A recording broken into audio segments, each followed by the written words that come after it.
Hello everybody, Andy here again. But recently I did a video called Rose Coloured Spectacles, and one of those sort of videos that I made it quickly because it came from comments and things like that, as so many videos do of mine anyway. And I didn't think that I really tackled the subject particularly. It's one of those videos that I watched a couple of times and thought, I'm not too sure about that, but I put it up anyway. But as per usual, it's provoked a bit of a debate, and it's made me realise that that whole subject is actually a far bigger subject than I actually really realised, and lots of different aspects of it have come out.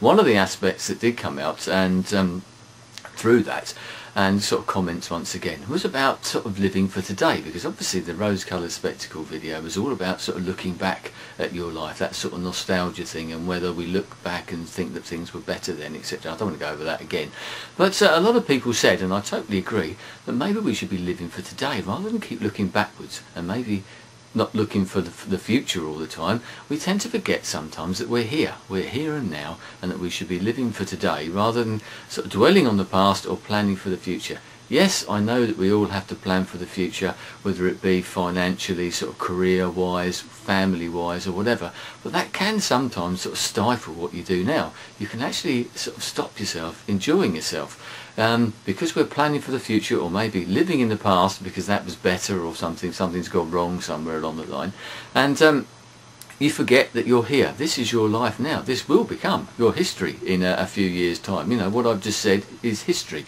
So you may get to the point where you'll look back and you'll think, well, actually I didn't do very much then because I was too busy thinking about what was going to happen in the future, and that future never happened. So should we live for today? It can be a bit of a sort of a selfish attitude, and it can be a bit of a sort of a rebellious attitude, because everyone is nowadays you're told to plan for the future, as I said, in all the different ways that I mentioned earlier, and you're not really encouraged to live for now. I know the sort of the whole credit thing and all that type of thing does help you live for today, but then you have to suffer the woes maybe later. But you never know what's around the corner, do you? There's the old expression over in England that you can walk down the road and get sort of knocked down by a bus, and I wouldn't wish that on anybody, but it's one of those facts of life that these things do happen sometimes, unfortunately. I hope it never happens to you, and I certainly hope it never happens to me, but we don't know what's around the corner, do we?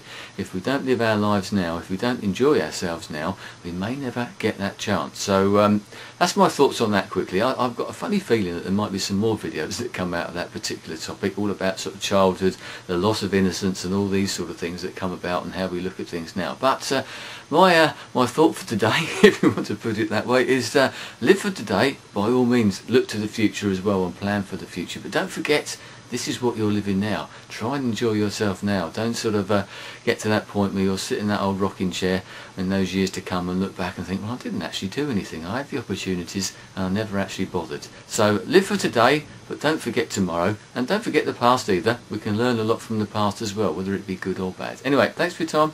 I'll speak to you again soon. Goodbye.